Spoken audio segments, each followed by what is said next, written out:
Hey Rachel, how's it going? I didn't even start the music yet. For a little bit. Actually, I can't even hear my music. Hold on. Wait, why do I have music playing? Actually, never mind. You can't hear the music. Alright, who's around now? Let's see. Should I just start this? Where is my... Hold on. I gotta get my windows in the right order. Can you guys hear me okay?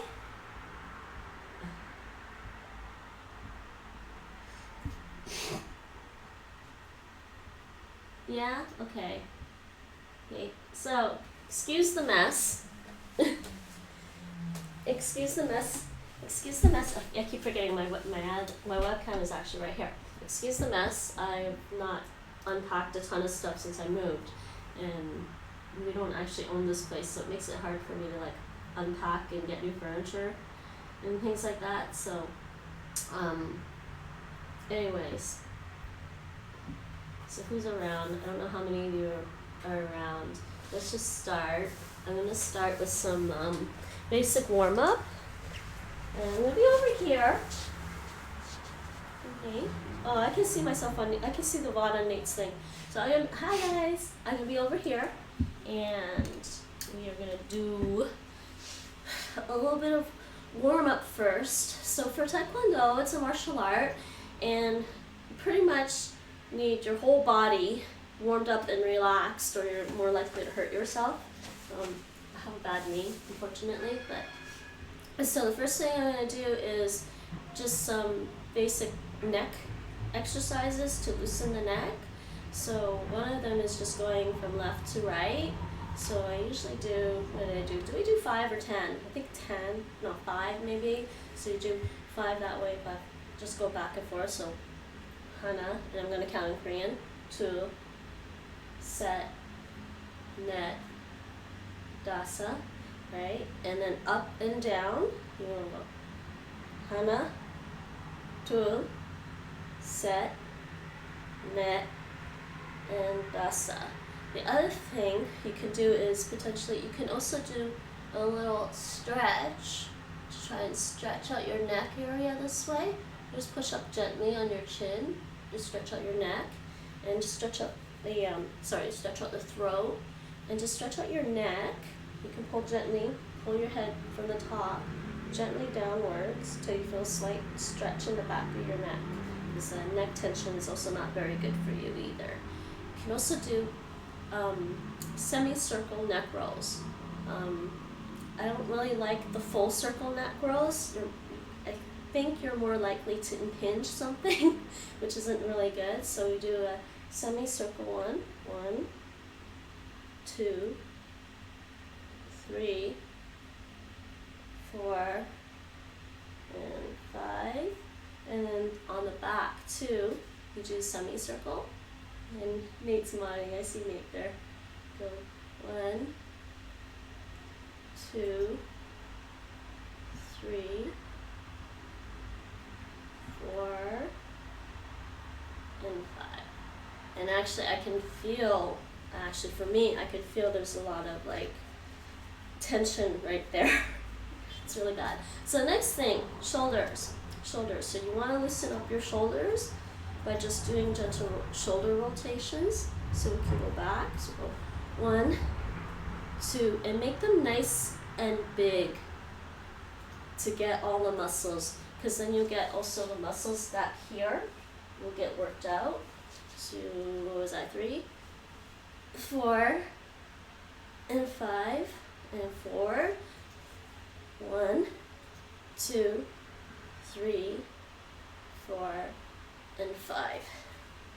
And the other thing for your shoulders, I think you would do the shoulder, the arm rolls or something. I might have to step forward for that. You can do the arm rolls. These are pretty, I don't know, universally conventional. You can do small ones, or you can do big ones. So we can do the big ones. I think we called them windmills before, actually. We could do the windmills. So you go 1, 2, 3, 4, 5. I think we used to do a count of 10. And I should be counting in Korean. I'm sorry, everyone. I'm counting in Korean from now on. And you go backwards. 하나, two, 셋, 넷, 다섯. And more. So, I'm not going to do the stretches. I'm only going to do the warm-up stuff. So the other thing was the arms. I'm trying to think.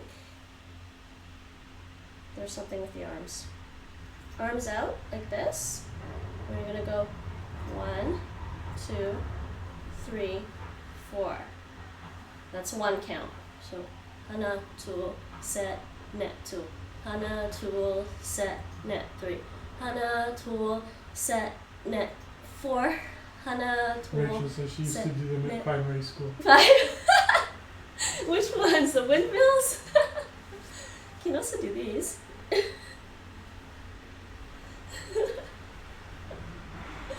Okay, so She says, yeah, the windmills. the windmills, yeah.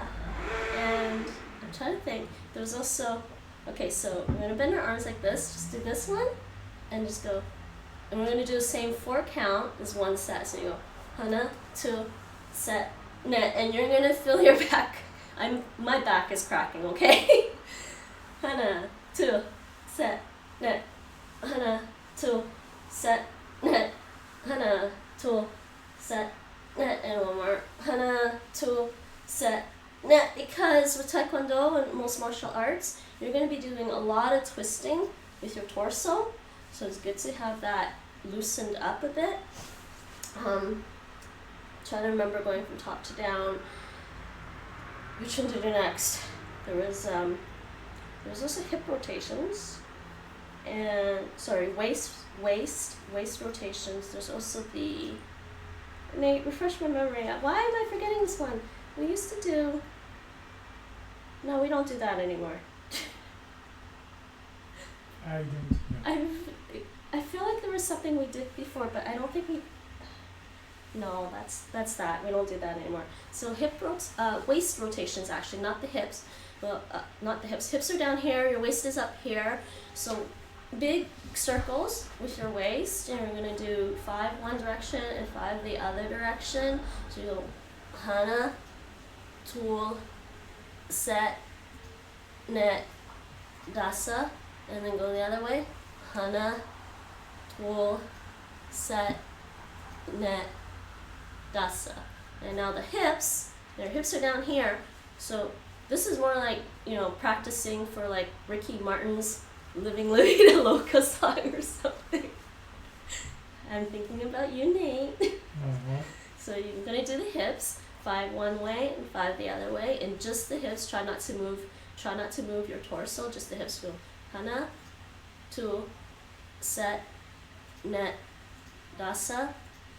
하나, 둘, 셋, 넷, and 다섯. Ow. I do need to do some stretches later. Hold on. This one I'm not going to include as a warm-up, but it's a bit of a stretch for my back. Okay, so there's that, and now that we got the head, the neck, your arms, your shoulders, your torso, your hips, now we got to do our knees. Now hopefully everyone can see me with my knees. Can you see? Yeah. I'm just going to check. So, we're going to listen up the Rachel knees. said the song was great, by the way. Huh? She said the song was great, by the way. Living La Vida Loca. Okay, if you play soccer or football, you might recognize this one. This one's pretty common. We're going to do knee bends. So we're going to do a 4 count is one set. So we're going to go 하나, 둘, 셋, 넷. That's 1, and ow. Not really ow, I felt something stretch. 하나, 둘, 셋, 넷, 둘. 하나, 둘, 셋, 넷, 셋. 하나, 둘, 셋, 넷, 넷. 하나, 둘, 셋, 넷, 5. And then also knee rotations. So keep your knees together. Gonna rotate them counterclockwise, 5, and then 5 clockwise. Hana, tool, set, net. And hana, tool, set, net. Lastly, this is fun. Your ankles. Your ankles are always important too. You want to do out and in. So hana, hana, tool, set, net, hana, tool, set, net. And so with this one, which way did I go first? Hana, tool, set. What's wrong with this ankle? That's it. Wait, did I count 4 only last time? Yeah. 2, set, net, dasa. Okay. My knee's acting up already. Hold on. I gotta do a special one for me. Okay. Ooh, crackety crackety. Okay, now that we're warmed up, what are we gonna do? I'm thinking, what are we gonna do now that we're warmed up? Well, Taekwondo is actually the art of kicking and punching. I'm trying to think. Tai means fist, and Kwan means foot. Or do I have it backwards, Nate? It's been a while since I've done this. So there's basic exercises that we like to do just to warm up, and a lot of them consist of practicing stance drills and footwork, along with using arm movements. So actually, I'm not going to do the punches yet though. I'm going to teach you blocks actually in Taekwondo while I do some movement stuff. You have it backwards. What? Do I have it backwards? Yeah. Tai is foot? Kwan is fist. Tai is foot. Yeah, I thought so. Tai is to stomp or trample. Yeah, I was wondering. It's the art of kicking and punching, right? So, why do I have it backwards? Rachel added a quote. Ooh, crackety crackety. Oh, it's my bad knee though. Okay, so what do we want to do? Do I want to do the blocks? I'll show you guys some basic blocks. For a lot of the stuff, we'll either stand like this. This is a pretty neutral stance, and if you notice, my feet are about shoulder width apart. That's a pretty neutral stance, and it keeps you fairly like mobile. You can switch to anything pretty quickly, right? There are other stances in Taekwondo, like this one, which you might think of as a traditional lunge. It's not quite a lunge. A lunge would be doing this. This you have to keep both your heels on the ground. And I haven't done this in a while, so I'm feeling a bit of a stretch in my calf. And the front leg, you have to have your front knee over your toes. If it's like this, you're not doing it quite right. Gotta have it like that, because this is called a forward stance, which means the majority of your weight is forward. So in terms of martial arts, what this means is your power is going forward. Now also this leaves you open because most of your weight is forward, it's hard to go back. So sometimes what we'll do is we'll do something called a low block. So for Taekwondo, we do a low block like this. So keep your hands in a nice little actually I should show you a fist. Fist. Proper fist, people. Don't hurt yourself. Please do not hurt yourself. Proper fist. I don't know if you guys can see this. I'm gonna come actually really close. So, proper fist. Okay? First of all, I don't know if you can see this part. I'm trying to get a good angle here. So notice where my thumb is. My thumb is there. So you roll your fingers like this, and you put your thumb here. Remember to tuck your thumb, okay? You don't want your thumb here, don't want your thumb here. You want your thumb here, you don't want your thumb there, you don't want it out here or anywhere else. You want your thumb tucked in. And now, you can keep your fist fairly loose until the moment of impact. At that point, you want to tense up, because then it prevents you from getting hurt. And in a proper fist in Taekwondo, we hit with these first 2 knuckles, right? And we also try I'm trying to see if it can see this. Can you see this?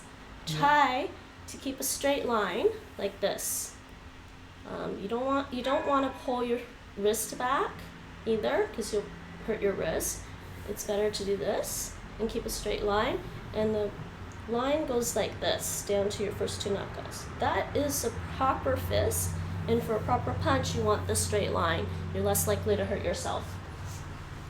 So you have that. And now when we do blocks, we're going to do blocks and keep my hands in fists like this. We're going to do, I'm not going to do a long stance, I'm just going to keep the neutral stance here. And we're going to do a low block. So a low block, I will start by putting this hand here, like this, to the shoulder, right? Actually, I'm going to almost fist up, upwards like this, like almost palm up. We're going to do that. And this hand, keep this fist, you're going to have it like this. And technically, this is part of a block. This is actually part of the low block. People don't think about that, but this is actually part of your block, right? And then what you're doing is you're protecting your body, and then you go like this. You move both arms. So you move your left arm down while you move your right arm towards your hip, like this. And you got to pay attention to the twisting motion of your forearms. So you're going to twist like that. And what this does is, when it's called a low block. So when someone, or if there's an attack coming to this region, you do this. Do that. There's like an equal and opposite reaction here going on with the two arms, like this. So you'll feel a difference in power. So we go one, and now we're going to switch into the other side. Switch into the other side, you do this, right? And you go down. Sorry, it should be this. And you go down, like that. And so for most drills, what we do is we start off with the neutral stance. I won't get into like very formal Taekwondo, but there's very formal Taekwondo where we're like attention and ready stance, whatever, ready stance. So what we're going to do is we're going to do we're going to do 10 in total, because we're going to do them together. So we're going to do 10 low blocks together. So we're going to go hana, tu, set, ne, dasa, yasa, ilga, yoro, aho, yo. Okay? I actually did those fairly slow. Can do them faster if everyone wants, but I did those fairly slow so you can see exactly what I'm doing. You can also do them slower if you want to try and do some of these, some of the Taekwondo movements slower. It's more like Tai Chi, and it's more like an isometric exercise. If you concentrate, if you do it slowly and you concentrate on how loose and how tense your muscles are, because it should only tense up towards the end of the motion, so you stay fairly loose until you get to the end. And the same with this, and you do a nice slow motion. It's more like Tai Chi that way. You can also do, when you do get better, you can get faster at them, and you go hana, tu, set, ne, dasa, yasa, ilga, ira, aho, ya. That's your basic low block drill. There's more advanced things I could tell people that apply to everything in Taekwondo. I won't really get into that at this point, and I know if people who are advanced in Taekwondo might make comments and it's like, well, you're not teaching that. Well, I'm going to keep this very basic and very, because it's beginner, I'm going to keep it as a very beginner thing. There's a lot of things you can learn when you get to the advanced level, how to improve each technique. And the improvements, basically, each technique will feel stronger, more powerful, without losing speed, without losing the speed and agility. So that's one block in Taekwondo. We have another basic block in Taekwondo. Actually, wait, which one do I want to do? Middle block, snake. This one's easier, isn't it? Mhm. I'm going to show you guys a middle block in Taekwondo, which is, I was originally taught one way to do it, and then I was shown a different, and then they switched it and said do it this way. Either one works. Fundamentally, it was like such a small tweak that doesn't really change the effectiveness of the middle block at all. So I'll show you both ways that I was originally taught, and I'll show you the one that I was originally taught, and I'll show you the method that I was taught later. So back to my little ready stance. Okay, so first what I'm going to do is I'm going to pull this arm up here like this. So you want to, doesn't matter really how you put it, just about here. You want the palm facing that way. And this one, just look at this, comes up here. This is the way I was originally taught for a middle block. So this one comes up like this, like a bar. This one comes up like this. And so we're going to move into this motion. And that's a basic middle block. It's called, in some English books, it's called an outer to inner middle block because you're going from the outside in, and what you're doing is you're blocking somebody attacking in this area. So they could be going this way or this way. Actually, Nate, do you want to come demonstrate? What? You sure what? I want you to demonstrate what I mean by these blocks, and I should do it with the low block. Just come here. Well, actually, you can't really kick right now, can you? I can try. What kind of kick? No, I forgot. You have bad ankle, but you can do maybe a punch. Okay, but okay. Just punch. So you want to do like that. Get him out of the way. Yes. So that's what your inside to outside middle block is supposed to do. And then the other side, same thing. Do this. Rachel says, "Do it." Whoop. Go, Nate. Well, Nate actually knows a bit of Aikido. I don't really want to fight Nate, okay? Just so you know. Taekwondo is a striking art. And you can use it strictly as defense because, there's no point in running out and trying to get into fights, okay? Because the minute you attack, when you're in an attacking position, you are actually more vulnerable, right? Because you're throwing yourself forward, like I was saying about the long stance. You're throwing your weight forward. So and to be able to counter is a lot harder. When you're in a more neutral stance or more defensively, it's easier to counter something. Nate knows Aikido, which is a defensive martial arts. And yeah, I've seen what he's capable of doing. Let's just say I don't want to be turned into a pretzel today. Nate, turning me into a pretzel. Rachel says, "What if she has a duck army?" That's slightly different. Nate's got grobbles. And Aikido.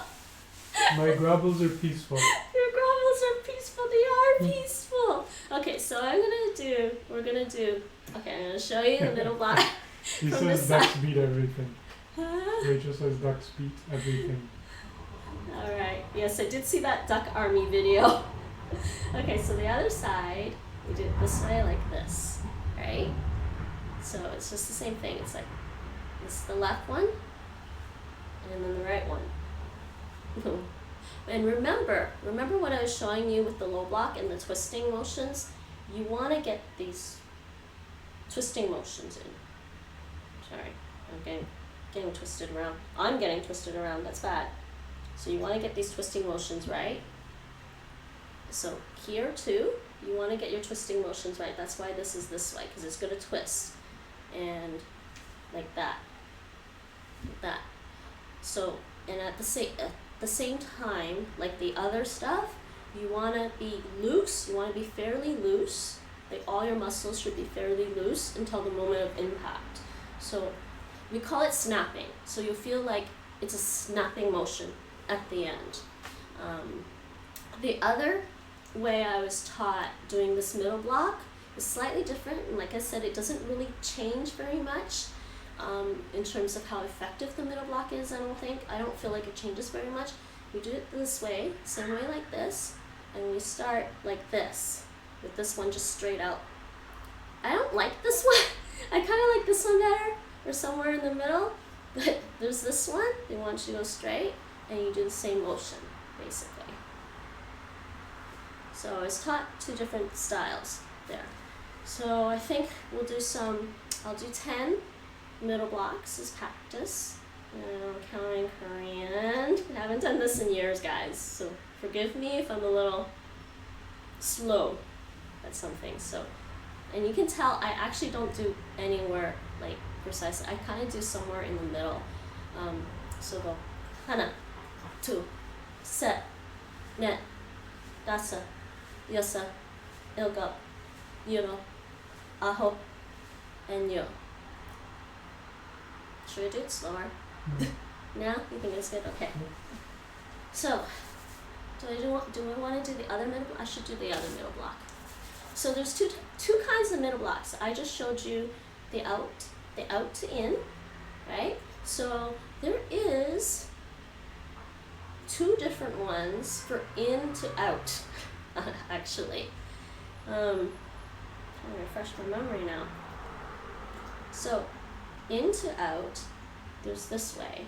You start like this, just make a cross in front of you, your fists like this, make a cross in front of you. So you can do this way.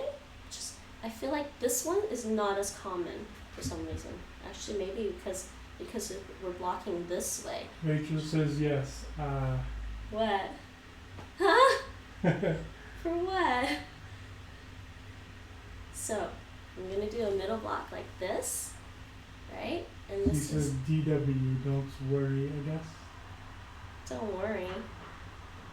So I don't know what that is.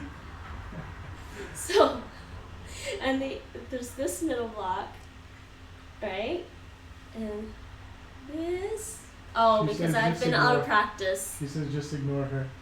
Out of practice. There's that.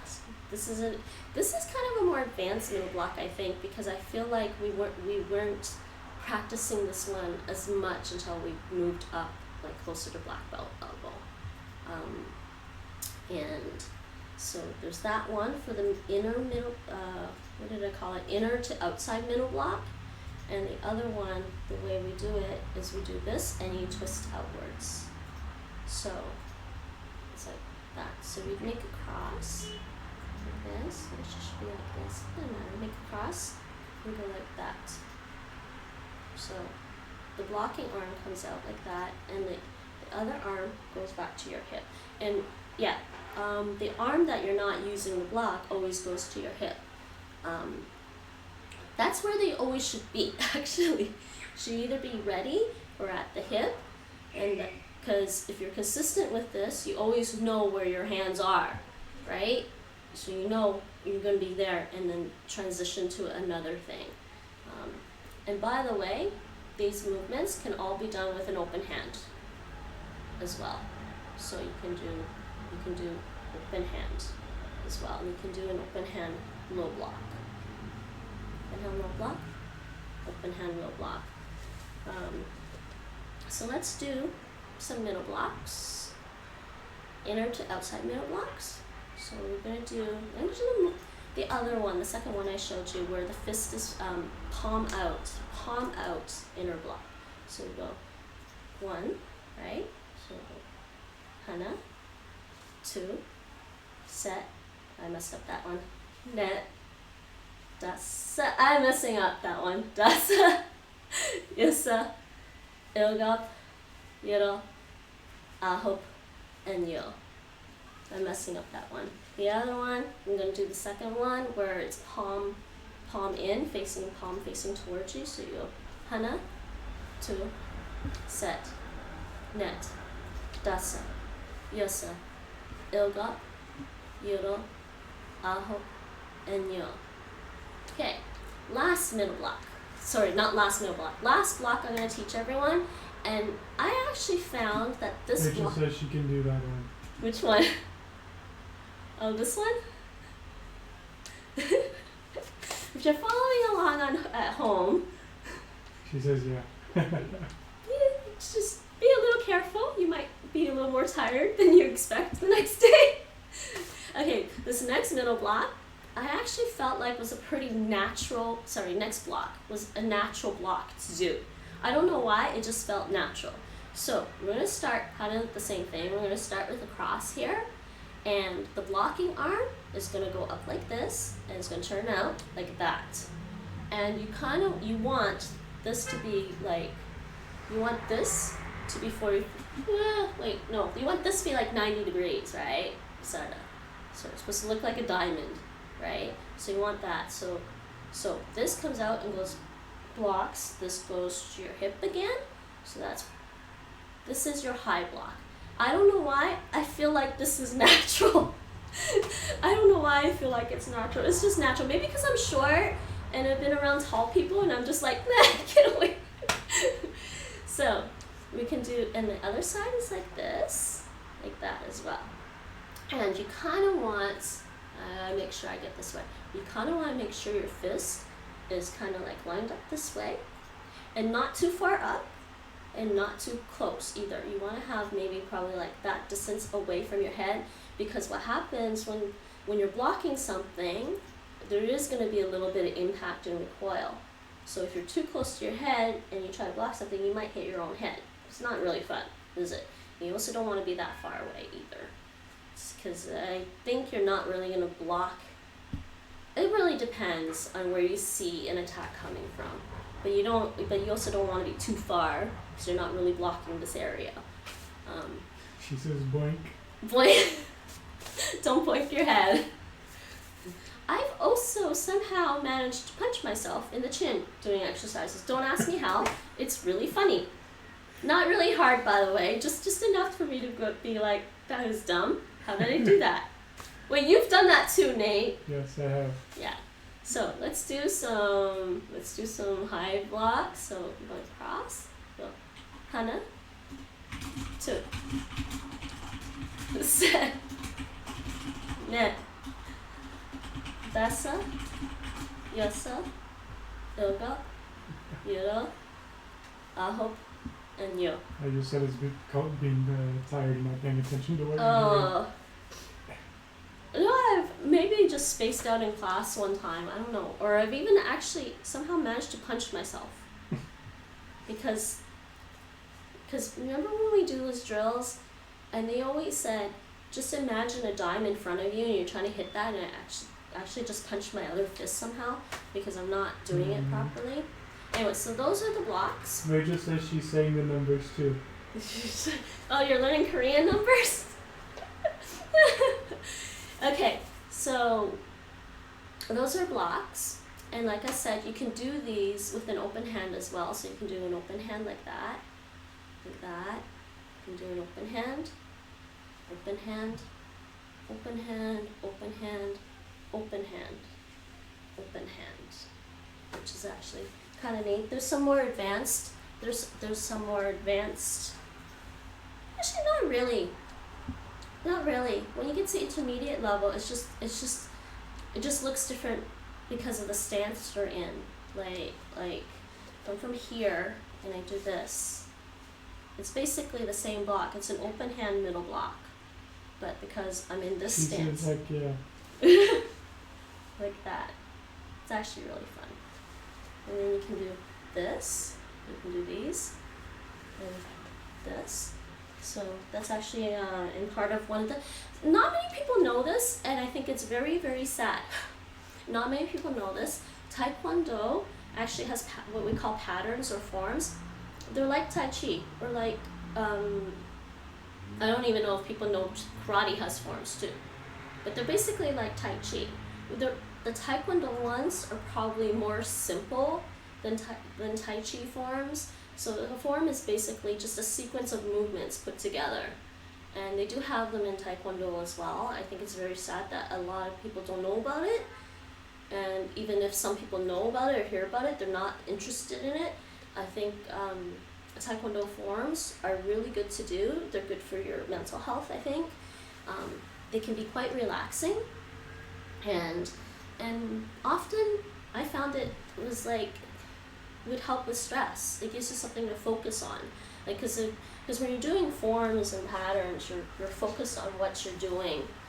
rather than getting distracted, because otherwise you'll make mistakes. So I often found it was really fun to do, especially after a long day at work. So what's the timing now? How long have I been on? Let me just check. Where's my back here? Let's see. Let me just check my stream manager. Actually, where's my stream manager?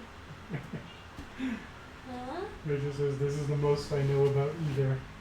About what? I guess. Karate and Taekwondo and Tai Chi? 37 minutes. 37 minutes? Oh, I've got more time. Alright. Okay, so I do have more time. Oh man. I have my contacts on while I'm doing this, so I'm actually kind of blind. I need my reading glasses for the computer. So we did some blocks. We can do punches, I guess. Let's do some punches. We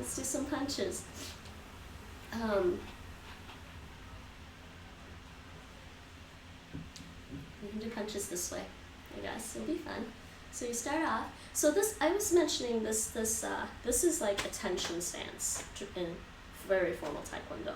In the tension stance, you put your feet together. Move this one. Wait, Nate, which foot do I move?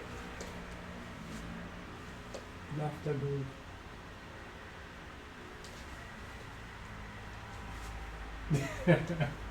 Don't know. Yeah? Thought it was left. Oh, you might be right. I gotta check on that. Because I've been an instructor, I had to do the mirror sometimes. Yeah, it's for you. As a student, it's the left. When you're the student, it's the left, I'm pretty sure. I haven't really gotten into being able to do the mirror very well. I'm also out of practice. Anyways. Rachel says, slide to the left, slide to the right, crisscross. Oh, it's hilarious trying to do forms, doing the mirror, trying to be the mirror for doing forms for students. That's hard. So oftentimes I will just turn around and they can just follow. It's easier. It's a lot easier to do it that way. So let's do some punches. So I was saying, you think it's the left, Nate? I could have sworn it's the left. I'll check my notes later. Okay. It's in my notes somewhere. Anyways, we're going to stay in this, what we call in Korean is ready stance. So the other one was attention stance. This one's called a ready stance. The attention stance in Korean is called chuyet. They say chuyet, which means attention. And the junbi, the ready stance, they call junbi. Junbi means ready. So this is a ready stance. And generally, you bring your hands up like this, you go like this with your fists. You don't really need to know this very much unless you really want to get into formal Taekwondo training. So we're going to do this. I'm going to just do some punches. She says, by the way, it's left in girl guiding. What? She says it's left in girl guiding. What do you mean is left? It is left in girl guiding. She moves her left foot first? I guess. That's hilarious. Okay, so let's do some punches. Now I'm just going to put my hands up. And generally, I'm used to doing this sort of like, we call this a fighting stance. So basically, I'm just going to casually switch to a fighting stance. But normally, when we're switching from this to a fighting stance, we move the right leg back, like that. And we do this thing for what we call a fighting stance. That's what we call it. We put our fists up like this. So this is up here. You know, boxers do this, right? Because they're always expecting to get hit in this area. Rachel says, yeah. And they're not expecting to get hit here. But because Taekwondo, we're expecting kicks anywhere. And as well as the face. You have one up here, about here, at mid-level. And this one about here. It gives you better chances to block everything.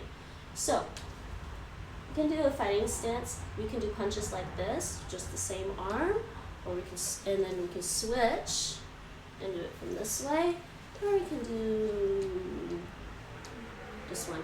Yeah, let's do it from fighting stance. I'm more used to that. So we're gonna do right arm punches first. So you put your hands up like this. So remember what I said about your fists. We're gonna put our hands up like this. Make sure this is not like this or like this. This is like about 45. Like that. And this one you can leave kind of like palm up, up there, like that, right? So we're gonna do some punches, which is pretty easy to do. You're just gonna like pull this fist down to your hip, while this one goes straight out like that. And you're gonna just twist.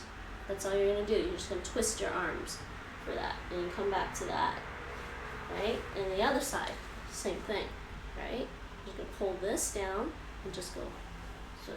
So you might be noticing when I'm doing punches in the stance, and actually in all your stances with punches, you are gonna want to move your hips. So what happens? This is a little more advanced. So what happens is when you start to move your hips and put your power into it. And actually, you turn your hip as far over as you can to get as much power, right? Obviously, you don't want to lose your balance, and you come back. The other thing that has to turn because you're turning your hip into the motion is, I don't know if you can see that, but the heel on my back foot comes up off the ground, and I'm on my toes, and then you come back. So footwork drills in Taekwondo are really fun. You gotta practice bouncing on your toes a lot. Keep your knees loose, bounce. There's a reason for that, because you want to be light on your toes. So we're gonna do 10 punches each arm. I might do an extra set because I think Death of Kill still had a redemption. Okay, so Hana, 2, set, net, dasa, yasa, ilga, yura, aho, yo. And one of the favorite things that one of my instructors used to say was, imagine a dime or a penny or whatever. Imagine a coin or a nail on a string hanging in front of you about mid-level. Now this area of your body, I don't know if you guys know this, if you know your anatomy, you know where your sternum is in your chest, and they have that xiphoid process bone. It's just like, it's kind of pokey, you can kind of feel it. Right below that is a very sensitive spot in everyone's body, and even poking it's kind of like, oh. You want to aim for that with your middle punch, right there, okay? So imagine something hanging in that spot when you do your punching drills, and try to hit it every time. Nate hates when I hit him in the solar plexus. It's called a solar plexus. Nate hates when I hit him in the solar plexus. I think our cat also one time jumped from the windowsill when we were lying in bed. She actually jumped from the windowsill and landed smack on his solar plexus while he was lying there.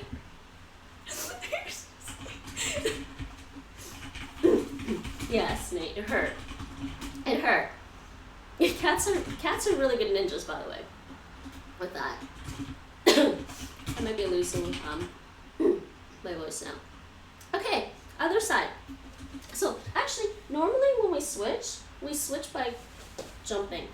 Not jumping like super high, but just kind of like a slide, or like a glide, like just slightly off the ground, switch. It's kind of like sliding, sliding both your feet a little bit above the ground. Andy says he hates that too. What? Solar plexus stuff. Oh, it's yeah.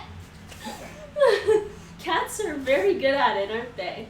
So, switch. Rachel says sliding noise. Okay.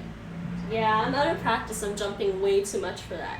Okay, we're gonna do the other side. So we're gonna do left hand punches. So we're gonna Hana, 2, set, net, dasa, yasa, ilga, yura, aho, and yo, and ow.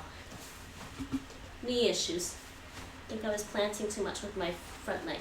But again, I don't know if you can see, but again, you want to have your back leg like that. So you start like this, and you're gonna end up in this position with your heel off the ground. And try to get back. And don't go the one thing you should never do with this kind of, when you're in this stance, this fighting stance, Actually, you should never do this in Taekwondo. Never lean forward at the waist like this. Never. It's bad. Because obviously, if you do that, you're going to be off balance. And you don't necessarily want to be off balance in that way. I mean, maybe in sparring competitions there could be a reason for it, because there's a lot of like, you could fake out your opponent or something, but still it's kind of like you're putting yourself, you know, in a vulnerable position. So especially if you're like this and you're like trying to punch, so you don't want to punch and go like this. You want to punch and just turn the body. So you always just want to punch and turn the body. That gives you enough power, right? Yeah, even trying to break boards, we don't want to do that necessarily. You just want to punch straight. Let me get some water. Hydrate. Hydrate. Oh, you don't have to redeem hydrate. I got enough water today. No, I'm saying hydrate. You? Yes, me, Nate, is saying hydrate. Okay, so that's a little bit of arm work. Let me sit here for a second. Sliding. Be very, very careful with the sliding though. You could, if your foot is too planted, you could pull something, and that's not really fun. So that's a little bit of arm work, and some punches. And of course you can do a low punch and a high punch as well, but it's good to just practice the middle punch and just keep trying to punch the solar plexus area, because yeah, it does hurt.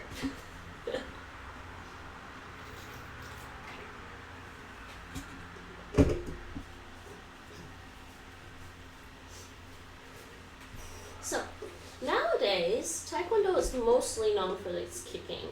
I mean, there are quite a few different hand techniques besides punching and blocking in Taekwondo, but you know, nowadays it's known mostly for its kicking because of the Olympics. So there are quite a few different kicks that I can show you guys. And I'm going to try and show you a little bit of, I think, well, I'm thinking if I can even do a spinning hook kick today, Nate. I'm going to show you most of the basic kicks that people learn by the time they get to black belt. There's going to be one that I'm not going to be able to show you today because of my knee, and I haven't done this in a while, and I need to probably strengthen up my leg muscles again in order to do it. I could probably just break it down and do it really slowly. Alright, some kicking stuff. So let's go back into like our little fighting stance like this. One of the most basic kicks in Taekwondo is called a front snap kick. Yeah, don't worry about the word snap in there. Don't snap your leg. Don't literally snap your leg out, okay? Don't hurt yourself. So you can also just call it a front kick. So this basic front kick, what happens is, ignore my hands, not important right now. I'm gonna kick with the back leg. You can kick with the front leg. It's a little more advanced because of the balance issue thing. You can do things like that, but if it's a balance issue that I think you kind of learn a little later, we'll start with the back leg. So what happens with the front kick is you're gonna lift your leg up. So you can lift from your knee. So lift from the knee. Lift it from your knee like this. So we're gonna just lift it like this. And then what happens is you just kick up. Now, there are two ways to position your foot for this. And I'm having problems with balance right now. Let's see if I can show you guys this properly without falling over. Okay, I don't know if you guys can see this. Can you guys see this? So, you can, normally for Taekwondo training, because we're kicking focus pads, so we're kicking these things. I need new ones. I think these melted when they got shipped over. There's something. I need new ones. So normally we're kicking these things, right? So So you want to hit with this part of the foot, right? But the other way to do a front kick is usually like when you're trying to kick somebody in the stomach. She's being silly. No, I'm just laughing. When you're trying to kick somebody in the stomach, you pull these toes back a little bit and you keep it kind of like this. It's hard to see that way. Let me give you this. So you kind of pull your toes back like this, and you get that. Because otherwise, if you try to kick somebody in the stomach, your toes pointed forward, you're gonna kind of, obviously you're gonna hurt your toes. But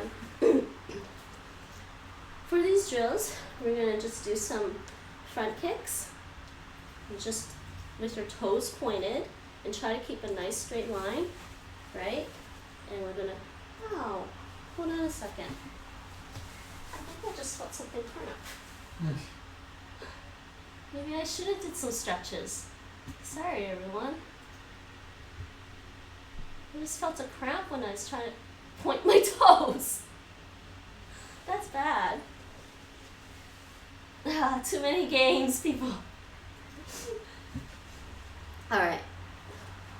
And on the other side, yes, the other leg, same thing. You want to lift your knee up and kick straight out. Actually, maybe I might do it the traditional way. Pointing my toes seem to really hurt today. I don't know what's going on. I'm feeling a stretch. Okay, so we're gonna do 5 each leg. Okay, so we're gonna go. So one more thing. You're gonna watch me carefully before you do this. I'm just gonna demonstrate with the arms. So what's gonna happen with your arms? You got it here like this, right? In your fighting stance. So when you lift your knee up, you're gonna switch and just pull your arms down behind you. You can keep this one up, but this one can come down. Kind of gives you a little bit more power, and also like your hip will kind of come forward a little bit if you want to get a little bit more power. It's a little hard to do as a beginner, but it's something that you can pick up later. So you want to go hana, right? So like I said, bring the knee up and it says same. Extend. What? I'm not sure what that was about. Same what? Let me check the message. So hana. 2. Set. Net. Dasa. That's 5. And switch. Oh, maybe the needing to stretch because there's too many games. Okay, other side. We're gonna do 5. Hana. 2. Set. Net. And dasa. And back down. And so, like, same philosophy when you're doing hand techniques. You want your legs, the muscles in your legs and your foot to be as relaxed as possible until the moment of impact. And so we're just going to keep everything at mid-level here. So the mid-front kick, you're hitting basically mid-level. Basically, you'd have something coming like this, and you just hit that, like there, or like this. My arm isn't long enough.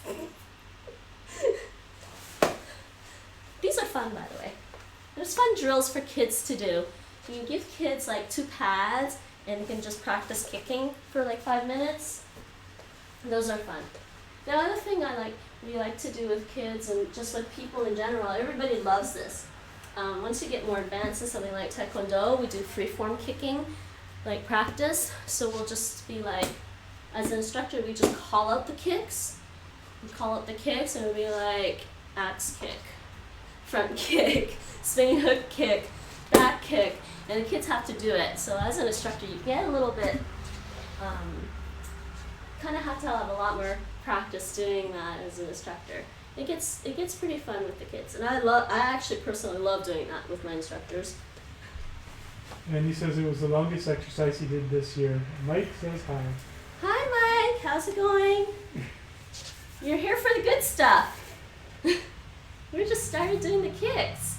Okay, so I showed you a basic front kick. Now, there's another kick that we can do as kind of a warm-up kick. It's called a stretch kick. And I probably should, that's what I forgot to do when I was warming up.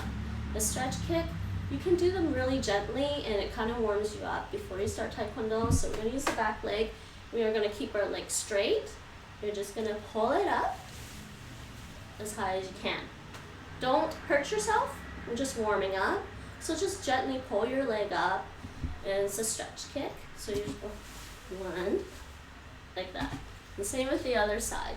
And you can, you don't have to worry about the toes for this one, really, because you're more than likely going to be hitting something with the heel of your foot. So I don't really use stretch kicks in sparring, right, Nate? It's mostly just an exercise drill. Yeah. It's just a warm-up drill. Yeah. So keep your hands like this and just go like that. So we'll do 5 for each leg. Mike, feel free to join us in practice. He's gonna be like, I'm too tired, it's too hot. Okay, so we're going back into our little fighting stance with some loose fists. Keep your body loose. Actually, practice bouncing on your toes sometimes helps. And then go, hana, 2, set, net, dasa. Right, and switch sides. And I'm not actually doing a proper switch, but it's fine. I also don't want to jump too much in my apartment because, you know, I have neighbors below me. I'm not sure if they'll be able to hear. They might hear if Nate was jumping. Do you think they'd hear if you were jumping? Probably. Could be. Yeah. Okay, so 5 stretch kicks on the other leg. Hana. 2. Sets. Nets. And dasa. I'm actually surprised I can do those. Still lost a little bit of flexibility, didn't I? That's alright. It's alright. Okay. Rachel says, join us, Mike, do it.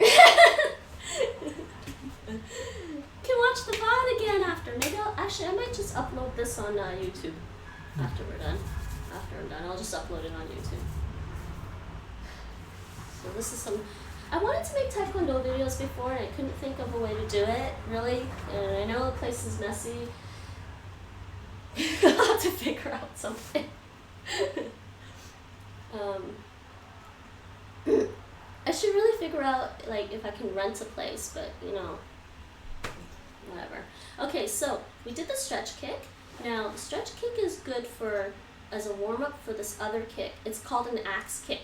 And now with an axe kick, we keep our legs straight like you just saw, except what happens is we're gonna come up and then it's an axe kick because when we come down, that's when you're gonna apply the power and force. So you're gonna be like up and then down as quickly as you can.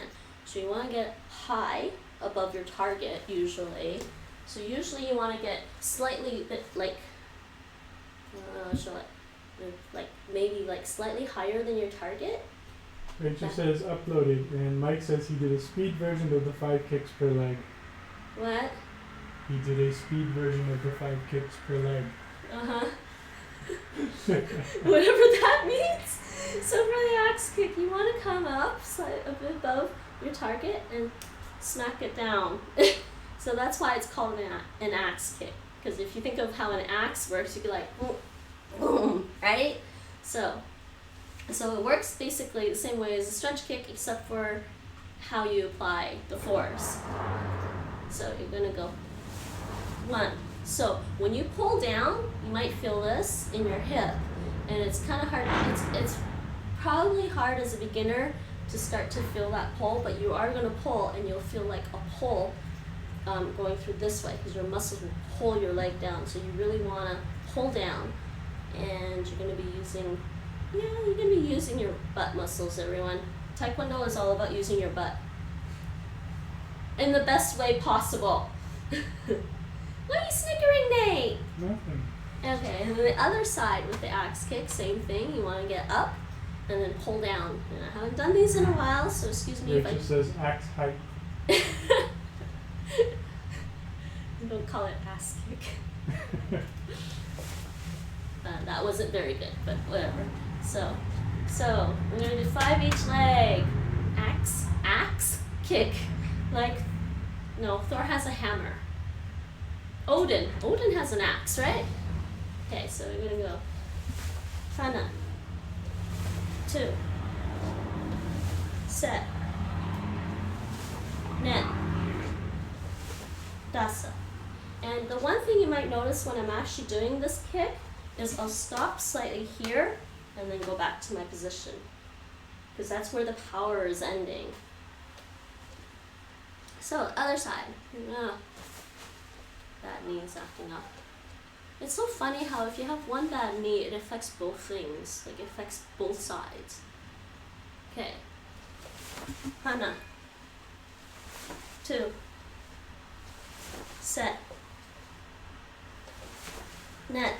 And dasa.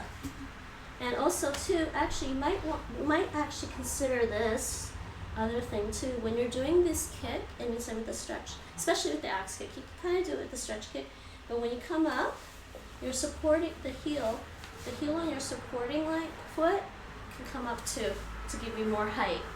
And it actually is a valid technique that people use in Taekwondo sparring competitions to get more height on their kicks. Rachel says she needs a chocolate break.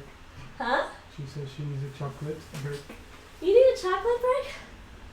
I probably need more water. But, so you got like 2 really cool kicks so far. Whoa, what? Okay, Rachel, go get your chocolate break.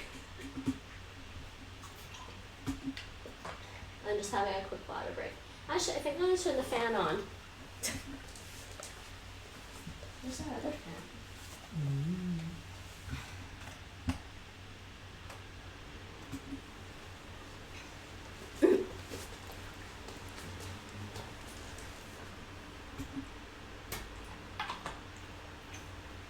Oh, I'm going to feel this tomorrow, I think.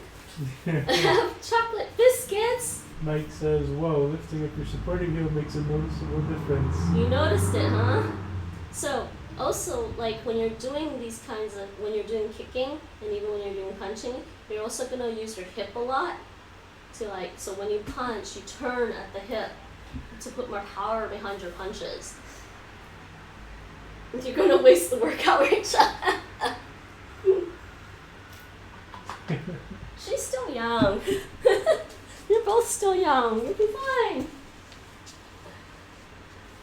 All right, let's time on this. I want to show you guys some more kicks, but I'm just gonna check the time. One biscuit won't hurt. I have another like 26 minutes to go. Okay, another 26, 25 minutes. One biscuit ain't gonna hurt. Oh, I've always said that I thought an hour and a half was a good time period for a good workout. 45 minutes feels way too short. An hour is alright, but then I feel like after an hour I'm just warmed up and can do a little bit more, so I've always liked an hour and a half. Alrighty. This kick might be a little bit hard for you guys to do. Let me just preface it with that. Or should I do the side kick? Should I do the roundhouse kick, Nate, or a side kick? The thing with the roundhouse kick is it's actually kind of a little bad for my knee because I've hurt my knee before. But it's a fun kick. It's probably the most commonly used kick in Taekwondo sparring because of the way it's executed. So I will show you guys that. I'll do a couple. Yeah, I'll show you guys that, and then I'll show some side kicks and maybe some back kicks.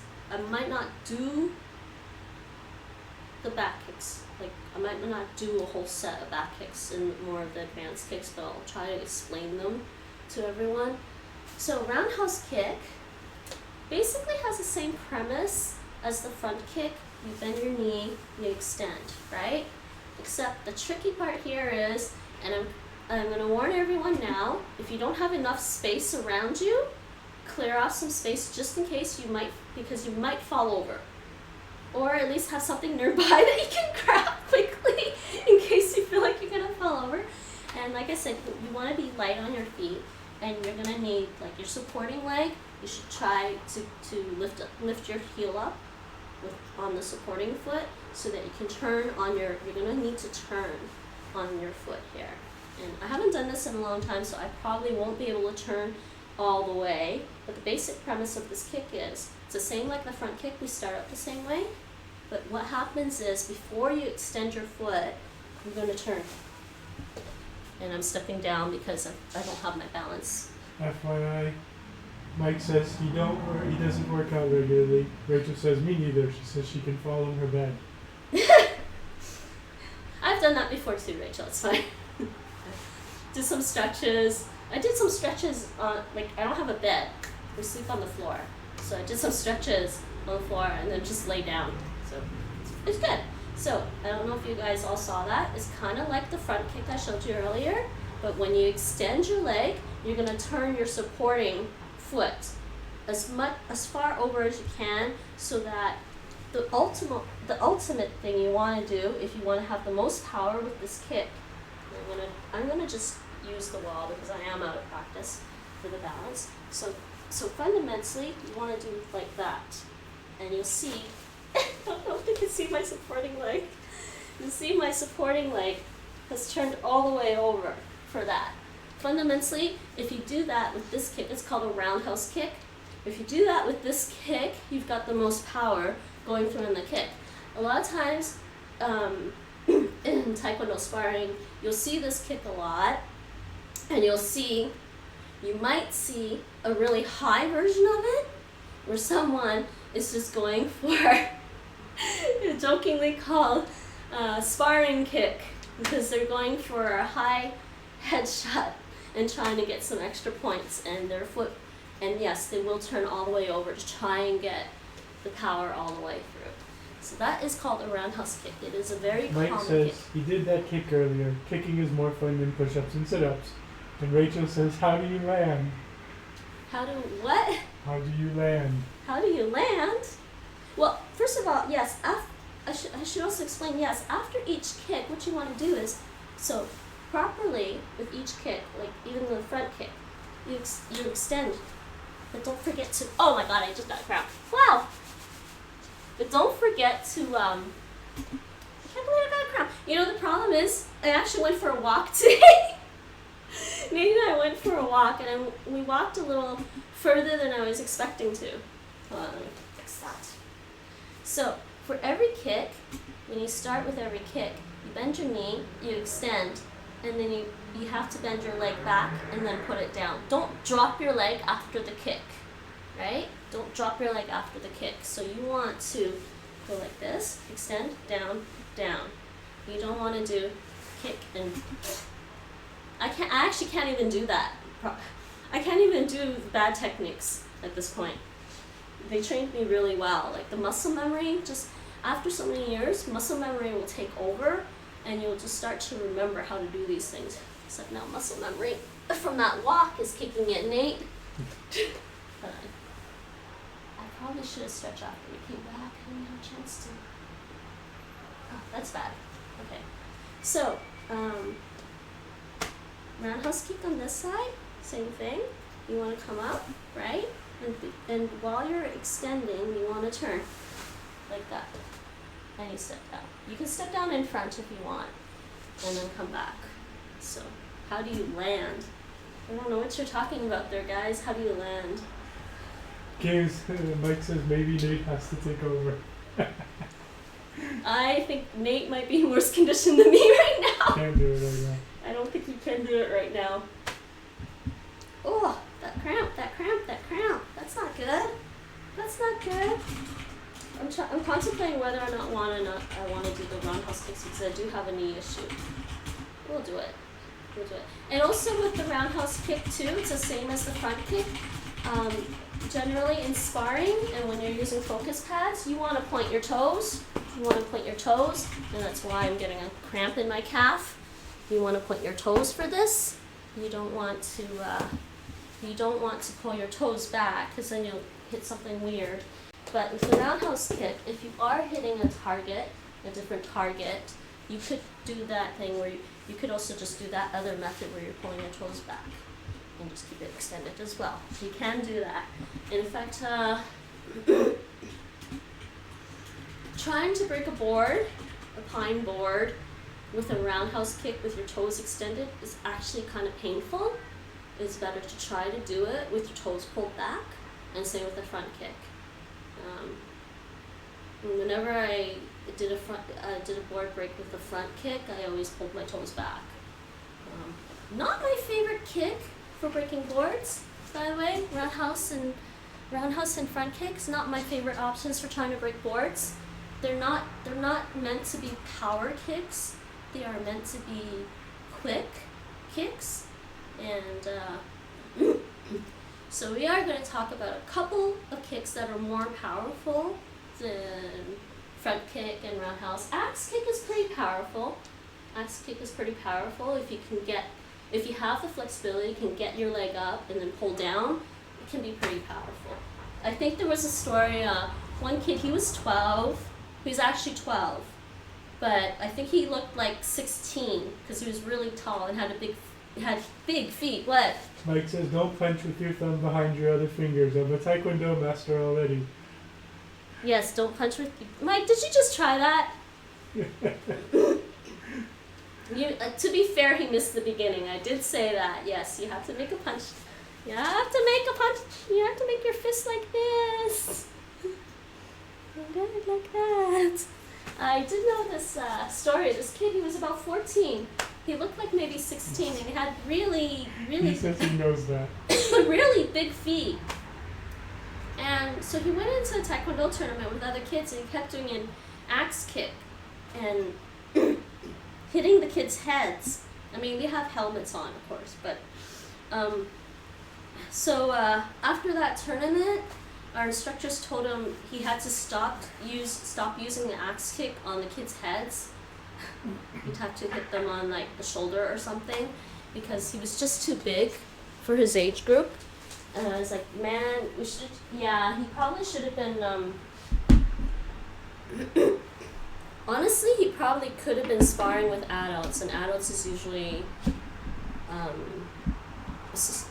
think adults is 16 and up anyways, because he looked like he was about 16, like he was big enough, so he probably could have sparred with adults.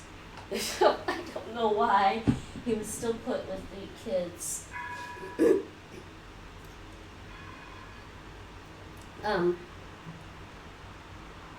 Master Kim and the masters the masters of the school I was at weren't in charge of that tournament, so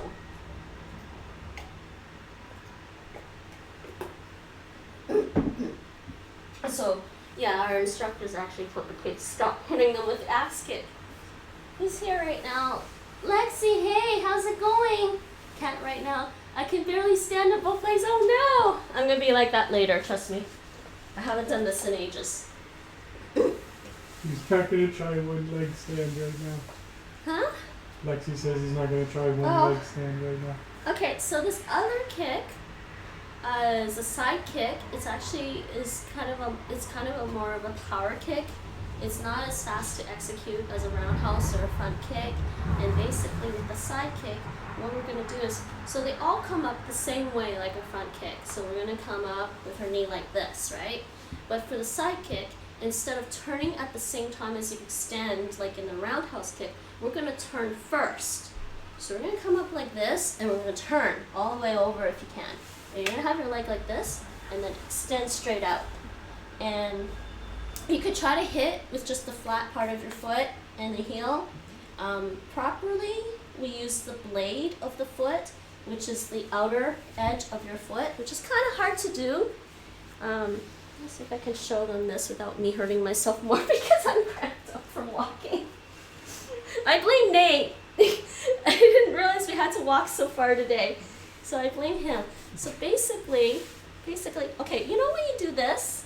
When you do something like this, when you do a stretch like this, or whatever, you do some kind of stretch like that, this is the blade of your foot.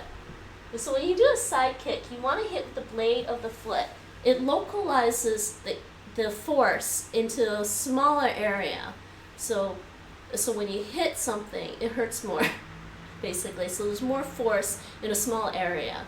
So therefore, So I actually like the side kick for breaking boards. It's a really fun kick to do. And it's actually even more of a favorite kick for me now because it doesn't really hurt my knee as much as the other kicks do. Rachel says her balance is not good enough for this. Mike says, I came late and now I guess I will be the only one doing this stuff. Less. Okay, well, the other thing is we often do wall kicks for beginners. So what we're going to do is, you know what, actually we'll do this because I am also kind of tired for some reason. You can also do this if you're near a wall, maybe about like arm's length away from the wall. I don't know if you can see that. About arm's length away from the wall. So we're in this thing. Lexi says, I did Korean Hapkido for 5 years and MMA. I stopped a while ago though. Got tired of a swollen face. That's why I don't do MMA. So, we're going to be in our fighting stance. You have your wall there. You can try to do your side kicks this way with the wall behind you, right? So, generally you do this, come up, like I said, and you turn over and straight up. So, and that was actually kind of a crappy side kick, but you get the idea. So here we go again. Up, turn, straight up, and down. And then back. Hapkido is actually is very similar to Aikido. Except with Hapkido, okay, let's put it this way. With Aikido, they get the person in some armbar or some kind of lock and pin the person, and then they might just throw the person across the room or something. Right? You know? Rachel says, I can do that, heck yeah. Or they might just decide to keep the person pinned until the person struggles too much and breaks their own arms. Right? That's Aikido. And now Hapkido has very similar techniques to Aikido. In fact, some people might say Hapkido took it from Aikido, but never mind. Hapkido has very similar techniques to Aikido, except where with Aikido they decide to, just to keep them locked or throw them. With Hapkido, we end up just like kicking them or punching them or something. That was fun. They showed me a little bit of like Hapkido with the Taekwondo stuff. So the side kick on the other foot, so I'm going to keep this here. So we're in our front stance. So did you learn kicks, Lexi, with your Hapkido? They're just Hapkido. So it's, again, I'm going to come up like this, and turn, and kick, and down.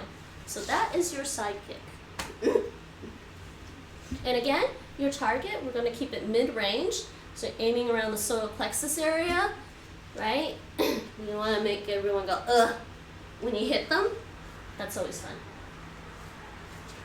That's the side kick. And I am getting tired. So the last kick I will teach you guys right now is called a back kick. I love this kick. It's a great kick. I love this kick for Taekwondo sparring. I love this kick as a self-defense kick because if you're good at it, and I mean good at it, they don't see it coming, right? He says he did learn kicks. He thinks he can't do most of them anymore because he lost his flexibility when he stopped training actively. Yeah. And Mike says giving them the fetus deletus. Wait, what? Yeah, he's just being rude. Oh, defeatus? The fetus deletus, i.e. kicking them in the... Okay. I'll check the chat later. Yes, that's the Okay. best. So That's my recommendation. back kick. And again, we can use this wall if you want, because if you're worried you're going to fall over. You can use the wall. Back to this. Or back kick. What we're going to do is we're going to turn. So you're going to turn, but don't spin. Do not spin. I'm going to break this down for everyone.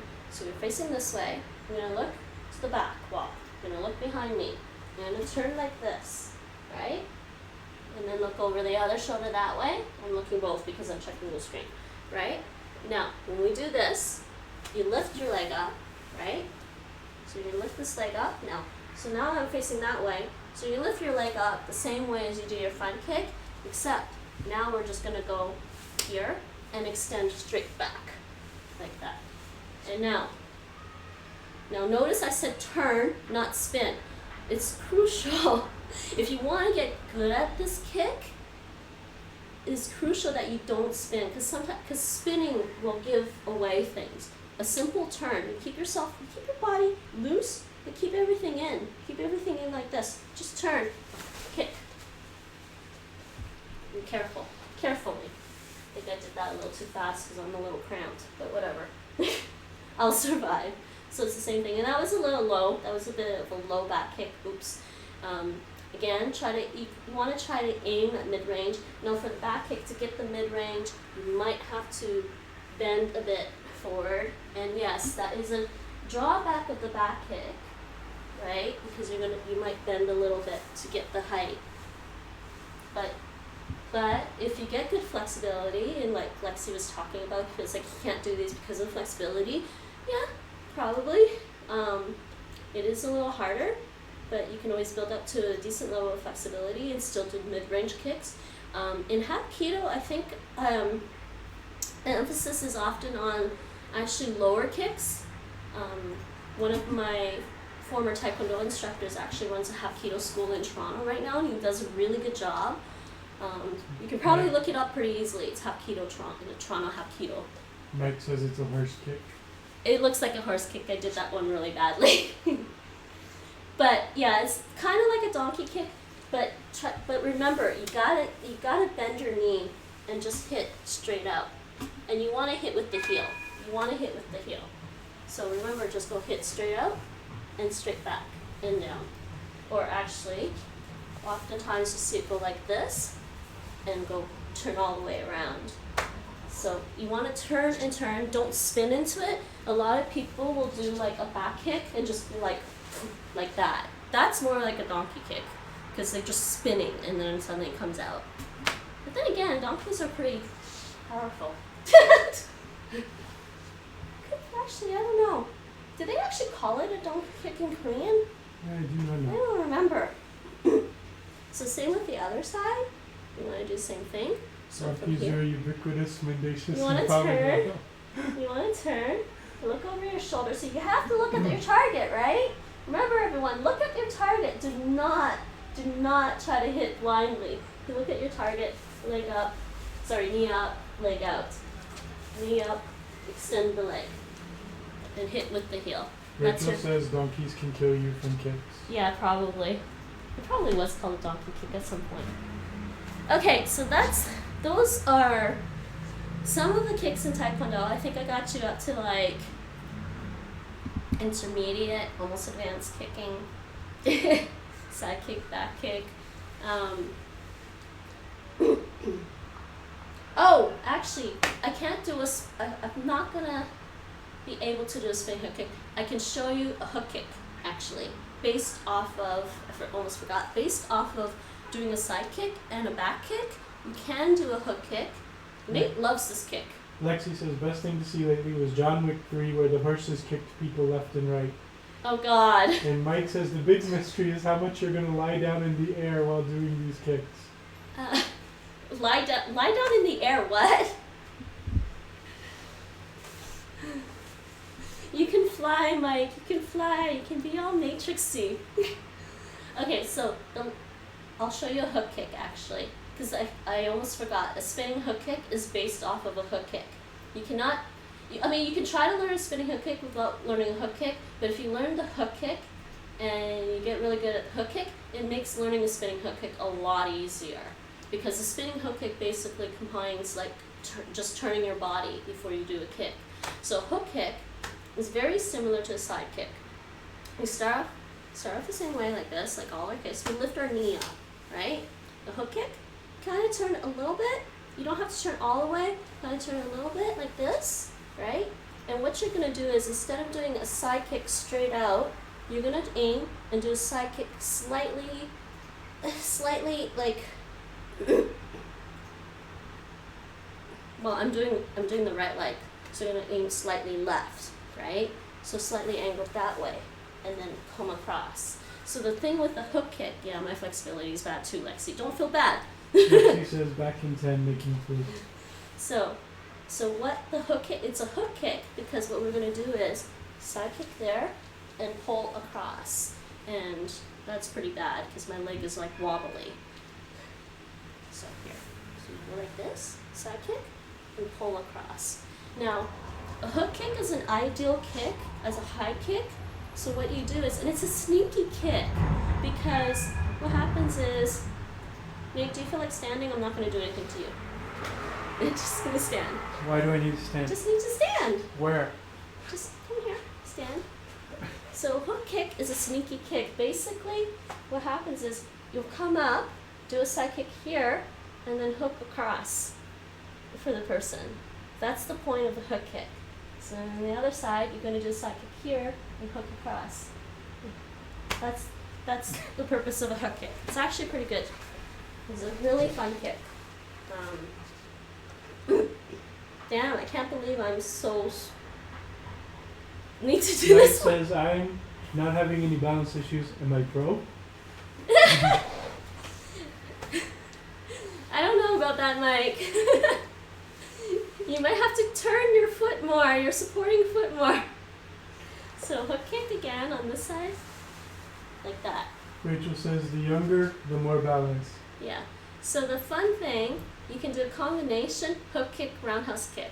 Because you'll see the end motion of the hook kick kind of prepares you for a roundhouse kick. So you do hook kick, roundhouse. And those are pretty fun to do. He says kick the devil / angel on their shoulder, push their face. So I hope you guys are taking notes because there's a lot of kicks here.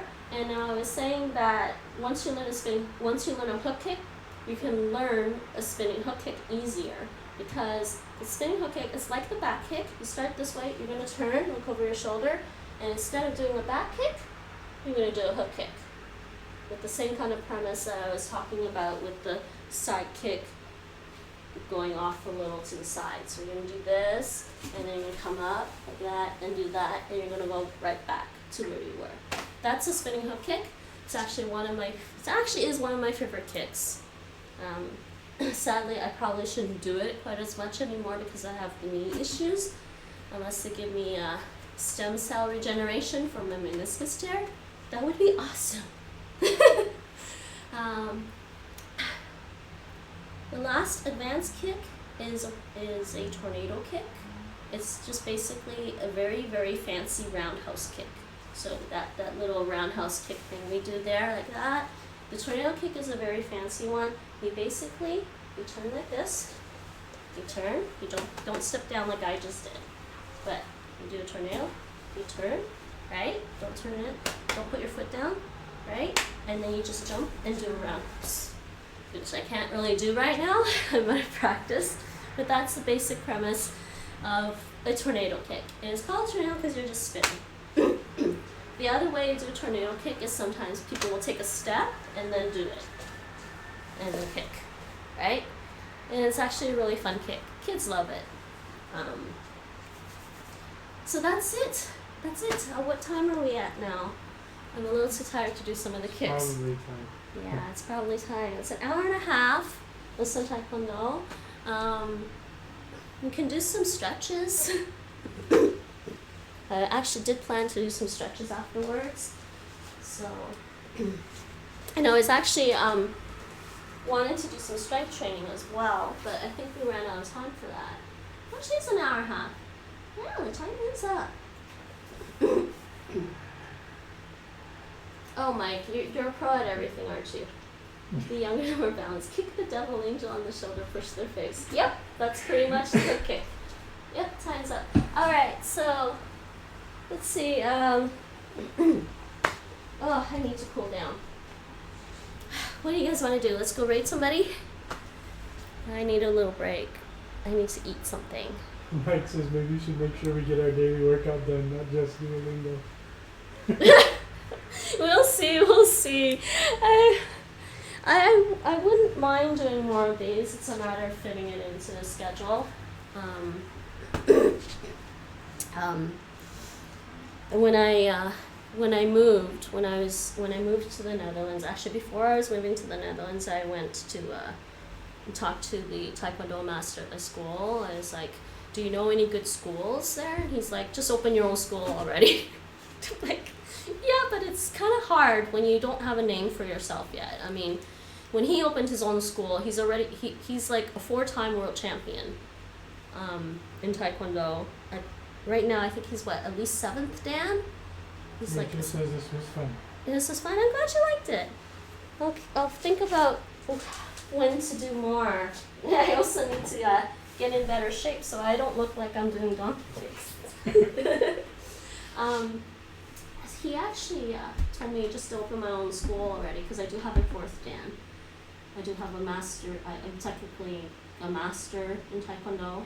I don't insist people call me master because from my perspective, that's something that is between a student and a teacher. Teachers, students call the person a master. Somebody shouldn't call themselves a master from my perspective. I mean, I earned the title, but more importantly, I think I just earned the rank. And I think that's the most important thing. And that's all it really says on my black belt certificate. It says 4th Dan. I'd be damned at a Taekwondo stream. I can try to put up some videos that are done from other people. I could probably do more of this. It'd be really hard to do Taekwondo forms and patterns. I would love to do Taekwondo forms and patterns again. I don't have the space for it, sadly. So when I actually moved to the Netherlands, I tried, for a few times I tried just doing Taekwondo in the park. But it's kind of hard to get attention that way. I think I need to do more promotion and obviously try to speak Dutch, try to speak English. I guess I could just spoke English to people. I just wanted to speak Dutch though, right? And it seems like a lot of people are into either kickboxing or MMA here, and there's nothing really wrong with that. I feel like I've seen kickboxing. I'm not that impressed by kickboxing, and it's not because I'm trained in Taekwondo. In fact, I chose Taekwondo for a specific reason, because what I saw was impressive. The shortest distance between 2 points is a straight line. That's the premise behind all the Taekwondo techniques as a striking art. The shortest distance between 2 points is a straight line. If you need to hit something, it's faster and quicker to go on a straight line than to try to go around it. For defensive martial arts like Aikido, getting off the straight line is ideal. You want to do that in a defensive situation. You want to get off the straight line. You want to get around the person so you have an advantage. You want to use their balance against them in a defensive martial art. And I actually wish Nate would take some time. To be fair, Nate doesn't have time. I actually wish we had more time to be able to do Aikido together. Because I had Nate teach me some Aikido before. He took it for many years. Actually, wait, how long did you take it for? 3.5 years. 3.5 years? Yeah. But I would say that if Nate wasn't so hesitant about testing for his next Aikido rank, he would be really close to, you would be close to black belt. Probably. For Aikido. Yeah. And he understands Aikido really, really well, and he executes the techniques really well. So I would love to have Nate do some more Aikido with me. And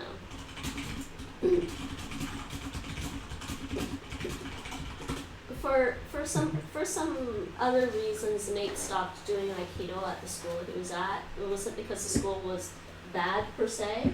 The instructor was really good, but there were just some issues there. Mostly because he wasn't around anymore, right? Aikido. So here, let's see if anyone let's see. Most of the people in the fitness, sadly, most of the people in the fitness health category, I don't want to go and read. There is actually a Tai Chi instructor on Twitch right now. I found that by sheer luck, I think, and she's actually amazing. May and I had taken a few Tai Chi classes back in Toronto. I took some with him at the beginning when we were checking it out, and then I didn't really have time to continue with the Tai Chi because I was concentrating on trying to get to the 4th Dan black belt, and So watching this woman do Tai Chi, I'm really like, wow, she does know her stuff. It's called I Ping Tai Chi, but I don't think she's online right now. So.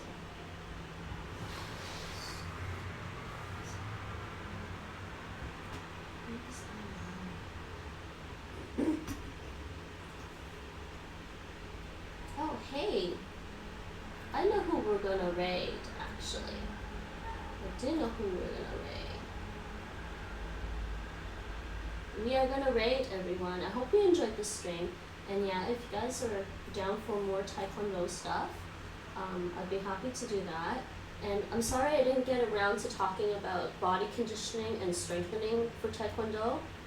As you saw, we at least did some warm-ups. But but for Taekwondo, yeah, there's you can encounter issues in Taekwondo because we're constantly, because with the martial arts, you're constantly like working out the body in such a way that you need to apply force and a lot of power. So sometimes it's important to get the strength up in your body, in all your muscles, and work on flexibility. So body conditioning is really good.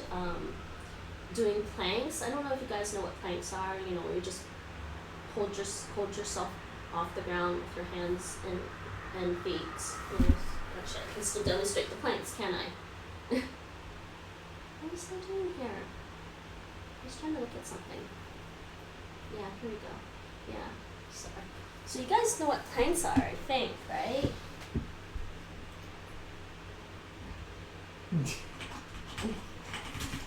Planks. Mike is not wrong. How to slow down time? Wait, what? Can you guys still see me? You guys do know what planks are. Some people do the planks on their elbows, which I find really awkward and uncomfortable, especially if you do it on a bare floor. But basically, instead of doing push-ups, just work on the planks. Keep your body aligned, keep your stomach tucked in, shoulders relaxed, and just hold a plank for a little while. Just try to hold it. That's a plank. Can you guys see me? Rachel says she knows how to do it. Yeah, I imagine Rachel might know. So work on that. It's good body conditioning. I actually recommend this over doing sit-ups, and I think if I'm ever in a position where I'm teaching Taekwondo a lot, I'm not going to recommend sit-ups ever. I think they can be really bad for the back if you're not careful with them. And some people may already, especially if you have bad back alignment to begin with, doing sit-ups isn't going to really help. I don't recommend them a lot. I recommend maybe crunches. I don't know if you guys can see me again, but crunches are more like first of all, for a crunch, you should start like this and just do a crunch like that, right? Don't try to go all the way down to the point where you're going to hurt your back, and because you have to keep your back straight. The other thing I recommend too, instead of doing sit-ups, is doing the V-sit. So the V-sit is where you're like sitting like this and you're just like that and holding that. That I also recommend. There's also leg lifts, but you need an apparatus for that. Or, well, actually you can lie down on the ground and do leg lifts, right? But you gotta be careful with that. You gotta be pretty careful with that. So I'm sorry I didn't get around to do the body conditioning stuff and the strength stuff.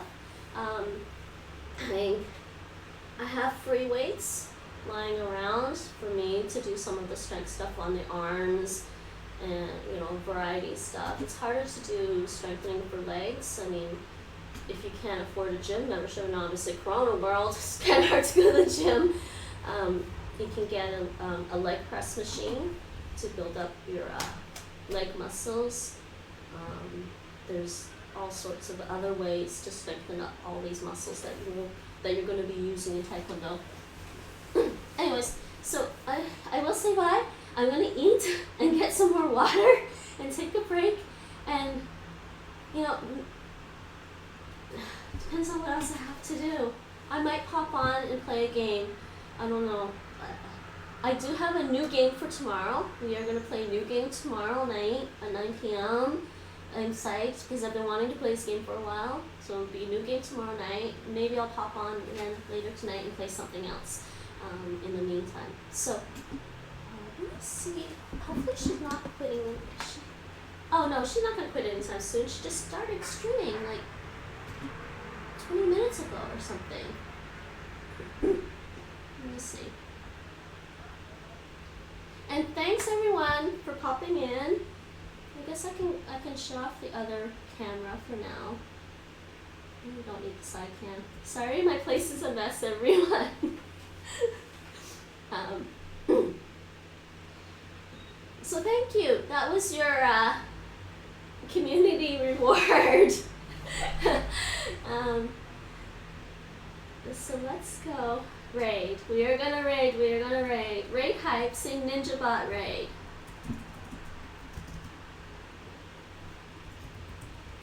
Ah. No, what's wrong with my keyboard went weird. Hold on a second. There we go.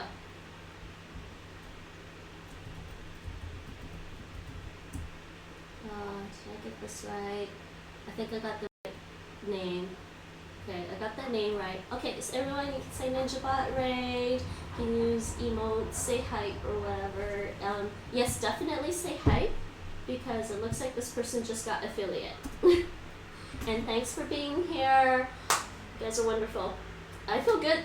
I feel even better already. I'm gonna be sore later, but I feel good already because I think exercise is really good for your mental health.